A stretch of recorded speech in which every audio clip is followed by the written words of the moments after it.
Hello बच्चों, आज की क्लास में हम पढ़ने वाले हैं इंट्रोडक्शन टू माइक्रो इकोनॉमिक्स का पार्ट नंबर 6, जिसके अंदर मैं आपको पढ़ाने वाला हूं पीपीसी यानी प्रोडक्शन पॉसिबिलिटी कर्व। इस चैप्टर का सबसे इंपॉर्टेंट टॉपिक आज मैं आपको कवर करवाने वाला हूं, जिसमें पीपीसी की डेफिनेशन से लेकर आपको डायग्राम तक की हर एक चीज बिल्कुल बारीकी से समझाने वाला हूं। तो ध्यान से समझना है कि इस पीपीसी का मतलब क्या होता है। देखो, हर चीज को इकोनॉमी में नापने का एक तरीका होता है बच्चों। तो हर एक इकोनॉमी या हर एक देश या हर एक कंट्री ये जानना चाहती है कि उसके पास जो रिसोर्सेज है या और उसके पास जो टेक्नोलॉजी है वो उन दोनों का इस्तेमाल करके मैक्सिमम कितना गुड्स प्रोड्यूस कर सकती है। यानी कि अगर वो अपनी टेक्नोलॉजी का सबसे अच्छा यूज करे, अगर वो अपने रिसोर्सेज का सबसे इफिशिएंट यूज करे, तो वो कितना प्रोडक्शन कर सकती है। बस इसी चीज को नापने का पीपीसी काम करता है। तो पीपीसी क्या है? पीपीसी एक डायग्राम है या फिर मैं बोल सकता हूं एक पैरामीटर है जो इकोनॉमी के अंदर ये नापने का काम करता है कि भाई कोई भी इकोनॉमी अपने सबसे रिसोर्सेज का सबसे अच्छा यूज करके और टेक्नोलॉजी का सबसे अच्छा यूज करके कितना प्रोडक्शन कर सकती है। बस इसी को हम लोग पीपीसी कह देते हैं। तो आइए जरा डेफिनेशन में समझते हैं। PPC refer to graphical representation. PPC एक ग्राफिकल रिप्रेजेंटेशन होता है, यानी कि एक ड्राइंग होता है of possible combination of two goods. जो किस चीज के कॉम्बिनेशन रिप्रेजेंट करता है? टू गुड्स के। याद रखना है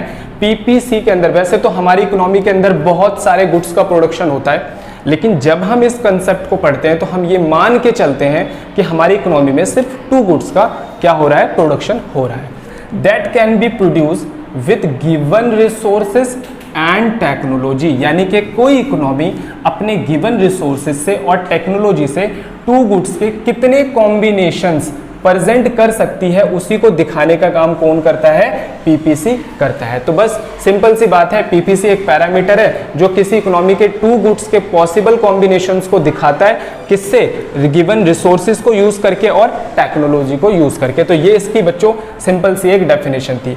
अब पीपीसी के कई सारे नाम है जो एग्जाम में कई सारे नाम से इसके क्वेश्चन आ जाते हैं। इसका नाम होता है प्रोडक्शन पॉसिबिलिटी बाउंड्री, ठीक है। ट्रांसफॉर्मेशन कर्व भी बोल सकते हैं, ट्रांसफॉर्मेशन बाउंड्री भी बोल सकते हैं, ट्रांसफॉर्मेशन फ्रंटियर भी बोल सकते हैं, एंड प्रोडक्शन पॉसिबिलिटी फ्रंटियर भी इसको हम बोल सकते हैं। तो इसके कई सारे नाम हैं, किसी भी नाम से आपके पास क्वेश्चन एग्जाम के अंदर आ सकता है। अब ध्यान से समझना, इसकी एजम्पशन बहुत ही इंपॉर्टेंट एजम्पशंस है।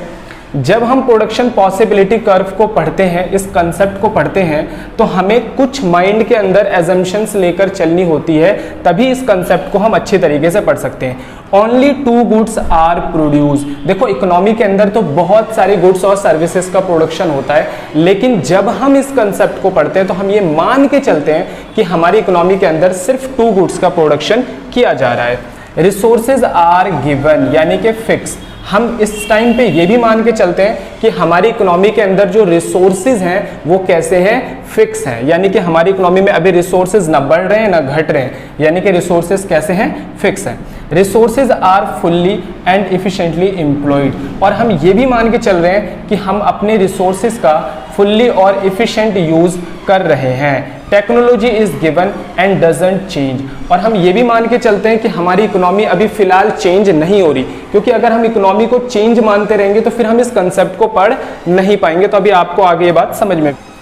लास्ट है, resources are not equally efficient in production of all goods. इसका मतलब क्या होता है? ध्यान से समझना। देखो, कोई भी रिसोर्सेज हर जगह हम बोल सकते हैं कि फुल्ली इफिशिएंट नहीं हो सकता। एग्जाम्पल के तौर पर अगर मैं बोलता हूँ कि एक टीचर है, वो टीचिंग अच्छी करता है, लेकिन अगर उसे ले जाओ और आप किसानी का काम करवाओ यानी फार्मर का काम करवाओ, तो वहां पर वो थोड़ी ना इतनी अच्छी परफॉर्मेंस दे सकता है। तो जिस इंसान का जो काम होता है वो वहां पर अपनी अच्छी परफॉर्मेंस दे सकता है। तो इसीलिए बोला जाता है कि कोई भी रिसोर्स हर जगह बेस्ट नहीं होता। जब उसकी पोजीशन चेंज की जाती है तो उसके प्रोडक्शन का लेवल भी क्या होने लग जाता है? गिरने लग जाता है। तो फिफ्थ पॉइंट में हमारे को ये समझाया गया।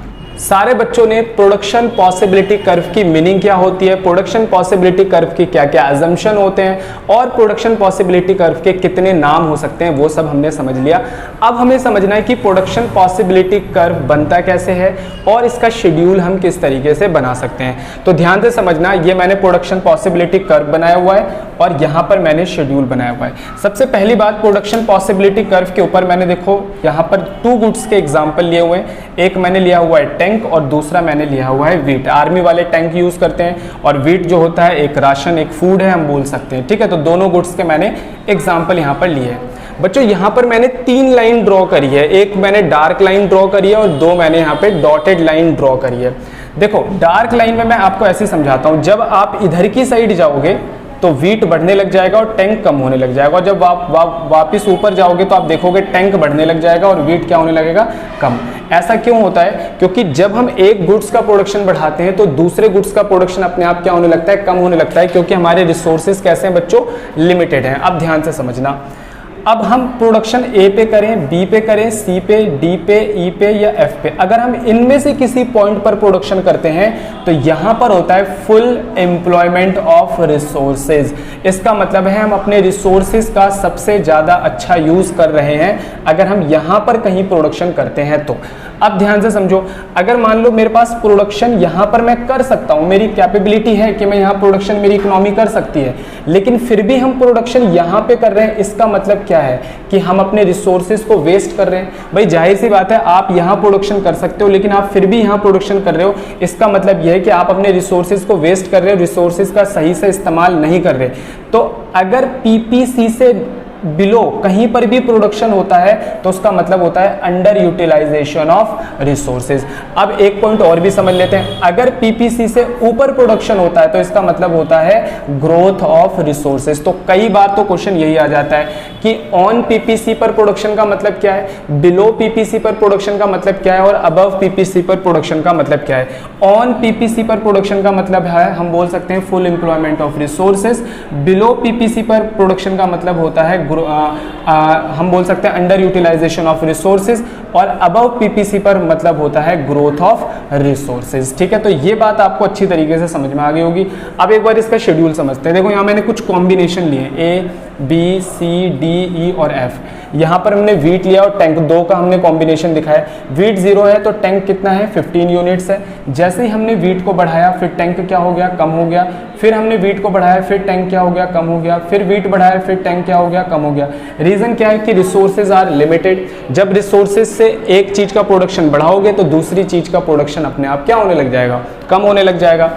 नेक्स्ट नंबर पे समझ लेते हैं इसके फीचर्स क्या होते हैं। सबसे पहले नंबर पे लिखा है पीपीएफ स्लोप डाउनवर्ड। पीपीएफ बोल लो या फिर पीपीसी बोल लो। देखो डाउनवर्ड क्यों होता है, डाउनवर्ड मतलब ये इस तरीके से क्यों होता है, ऐसा क्यों होता है, इसे हम डाउनवर्ड स्लोप कहते हैं। तो इसके पीछे रीजन है more of one goods can produce only by taking resources away from the production of another goods. कह रहा है कि दूसरे गुड्स का प्रोडक्शन हम तभी बढ़ा सकते हैं जब हम पहले गुड्स का प्रोडक्शन क्या कर दें, कम कर दें, क्योंकि रिसोर्सेज क्या है, लिमिटेड है। इसीलिए कैसा बनता है, डाउनवर्ड स्लोप बनता है। यानी कि अगर आप देखो, अगर आप वीट का प्रोडक्शन बढ़ाओगे तो टैंक का कम हो जाएगा और वीट का कम करोगे तो टैंक का बढ़ने लग जाएगा। यानी कि इन दोनों में कैसा रिलेशन है, अपोजिट रिलेशन है। याद रखना, इन दोनों में कैसा रिलेशन है, अपोजिट रिलेशन है। इसलिए कैसा बनता है, डाउनवर्ड स्लोप बनता है। तो एक बात आपको समझ में आ गई होगी, पहला फीचर्स हम बोल सकते हैं पीपीसी का क्या है, पीपीसी जो होता है वो डाउनवर्ड स्लोप होता है। अगला होता है पीपीएफ कॉनकेव शेप का क्यों होता है। देखो कॉनकेव शेप का मतलब क्या होता है, जैसे ये वाला जो ये डायग्राम बना हुआ है, इसका मतलब इसका जो मुंह है वो ओरिजिन की तरफ है। ठीक है, ये जो पीपीसी हमने बनाया इसका मुंह ओरिजिन की तरफ है, इसे हम क्या देते हैं, कॉनकेव शेप। कह रहे हैं कि जो पीपीसी होता है वो कॉनकेव शेप का क्यों बनता है। ठीक है, ये इसका फीचर्स भी है कि कॉनकेव शेप होता है। तो इसके पीछे रीजन क्या है कि कॉनकेव शेप होता क्या है। देखो अब यहाँ पर देखना, वीट हमने 1 बढ़ाया, टैंक यहाँ पर 1 कम हो गया। फिर हमने वीट 1 बढ़ाया, टैंक यहाँ पर 2 कम हो गया। फिर हमने वीट 1 बढ़ाया, टैंक यहाँ पर 3 कम हो गया। फिर एक वीट बढ़ाया, फिर टैंक कितना हमारा कम हो गया, 4 कम हो गया। इसका मतलब क्या है कि वीट तो धीरे धीरे बढ़ रहा है लेकिन टैंक बड़ी तेजी से कम हो रहा है। इसका मतलब यह है कि जब हम रिसोर्सेज को कहीं पर शिफ्ट करते हैं तो वो उतनी अच्छी तरीके से काम नहीं कर पाता जितनी अच्छी तरीके से पहले काम करता था। एग्जाम्पल के तौर पे मान लो कुछ लेबर है जिनको आपने टैंक बनाने का काम दिया, तो वो टैंक बनाते थे, टैंक बनाने में वो उनको एक्सपीरियंस हो चुका था, वो काफ़ी अच्छे से वहाँ पर काम कर रहे थे। लेकिन आपने अचानक उन लोगों को बोला कि अब आपको फार्मर का काम करना है, यानी कि अब आपको वीट का प्रोडक्शन करना है। इसका मतलब वो जितनी अच्छी तरीके से टैंक बनाते थे, क्या अब वो फार्मर का काम इतने अच्छे से कर पाएंगे, नहीं कर पाएंगे। इसका मतलब यह है कि जब उन्हें शिफ्ट किया जाता है तो वो प्रोडक्शन तो बढ़ाते हैं लेकिन उतनी तेजी से प्रोडक्शन नहीं बढ़ाते जितना वो पहले बढ़ा रहे थे। इसी वजह से जो हमारा पीपीसी होता है उसका शेप कैसा होता है बच्चों, कॉनकेव शेप होता है। तो देखना ध्यान से, due to increasing marginal rate of transformation, यानी कि जब ट्रांसफॉर्मेशन किया जाता है, यानी इसे हम क्या कहते हैं, MRT, more and more unit of one commodity are sacrificed to gain additional unit of another commodity। कह रहे हैं कि किसी कॉमोडिटी की यूनिट्स को बढ़ाने के लिए हमें दूसरी कॉमोडिटी को ज़्यादा फॉल करना पड़ता है, ज़्यादा कम करना पड़ता है, ठीक है। इसी को हम क्या कह देते हैं, marginal rate of transformation, MRT कह देते हैं। तो MRT ज़्यादा होती है, इसकी वजह से इसका शेप कैसा बनता है, कॉनकेव बनता है। तो याद रखना, बहुत ही इंपॉर्टेंट क्वेश्चन है कि PPC का स्लोप डाउनवर्ड क्यों होता है, PPC का जो शेप होता है वो कॉनकेव शेप क्यों होता है। फर्स्ट है हमारा अटेंडेबल और अनअटेंडेबल कॉम्बिनेशन कौन कौन से होते हैं। देखो, अटेंडेबल कॉम्बिनेशन की अगर मैं बात करूं तो अगर कोई इकोनॉमी अपने रिसोर्सेज का फुल्ली और इफिशिएंट यूज़ करती है तो वो A पॉइंट पे प्रोडक्शन कर सकती है, B पे कर सकती है, C पे कर सकती है, D पे भी कर सकती है और E पे भी कर सकती है। अगर वो चाहे तो F पे भी प्रोडक्शन कर सकती है। वैसे तो इकोनॉमी कोई चाहेगा नहीं कि भाई मेरे पास इतना रिसोर्सेज है और मैं प्रोडक्शन कहाँ करूँ, नीचे करूँ, लेकिन फिर भी उसका प्रोडक्शन यहाँ पर भी हो सकता है, यहाँ पर भी हो सकता है, यहाँ पर भी, इन केस ऑफ अगर वो अपने रिसोर्सेज का सही से इस्तेमाल नहीं करती है तो ये सारे कॉम्बिनेशन जो PPC के ऊपर है या PPC के बिलो हैं, इन्हें हम कह देते हैं अटेंडेबल, ठीक है। और क्योंकि कोई भी बंदा प्रोडक्शन यहाँ नहीं कर सकता, कोई इकोनॉमी यहाँ प्रोडक्शन नहीं कर सकती क्योंकि उसके पास इतने रिसोर्सेज नहीं है, तो इसे हम क्या कहेंगे, अनअटेंडेबल। ध्यान रखना, तो अटेंडेबल कॉम्बिनेशन कौन से होते हैं, जो PPC पर होते हैं और बिलो PPC होते हैं, और अबव द PPC जो होते हैं वो अनअटेंडेबल कॉम्बिनेशन होते हैं। अब ध्यान से समझना, नेक्स्ट है, can PPC be a straight line, क्या PPC स्ट्रेट लाइन हो सकती है। यस, PP स्ट्रेट लाइन हो सकती है अगर उसका MRT का रेट कैसा हो, कांस्टेंट हो। जैसे मैंने एक शेड्यूल बनाया था तो उसमें हमने क्या करा, जैसे जैसे हम वीट को बढ़ा रहे थे तो टैंक क्या हो रहा था, कम हो रहा था। मान लो अगर मैं हर बार वीट को 1 बढ़ाऊं और हर बार टैंक 1 ही कम हो तो उसको हम बोल देते हैं कांस्टेंट MRT। तो अगर MRT का रेट कांस्टेंट है तो वो स्ट्रेट लाइन बन जाएगा, आप बनाकर भी देख सकते हो प्रैक्टिस के तौर पे, ठीक है। चेंज इन PPC में चेंज कब होता है, यानी PPC राइट वर्ड शिफ्ट कब होगा, लेफ्ट वर्ड, इसे हम कहते हैं राइट वर्ड, और अगर यही नीचे आ जाए इस तरफ तो हम इसे क्या कहेंगे, लेफ्ट वर्ड, ठीक है।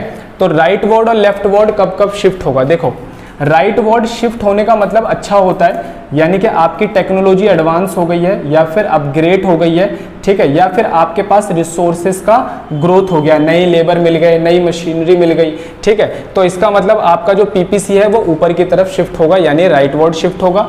और लेफ्ट वर्ड कब शिफ्ट होगा, जब इसका अपोजिट होगा, यानी कि आपकी जब टेक्नोलॉजी पुरानी हो जाएगी, ठीक है, या फिर हम बोल सकते हैं कि आपके रिसोर्सेज वेस्ट हो जाएंगे।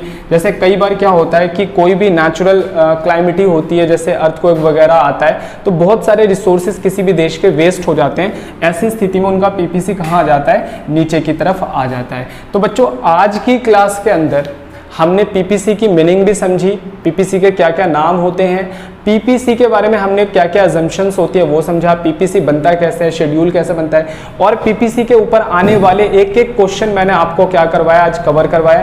कुछ और चीजें PPC के ऊपर जैसे अपॉर्चुनिटी कॉस्ट वगैरह रहती है वो मैं आपको अगली क्लास के अंदर कवर करवाऊंगा।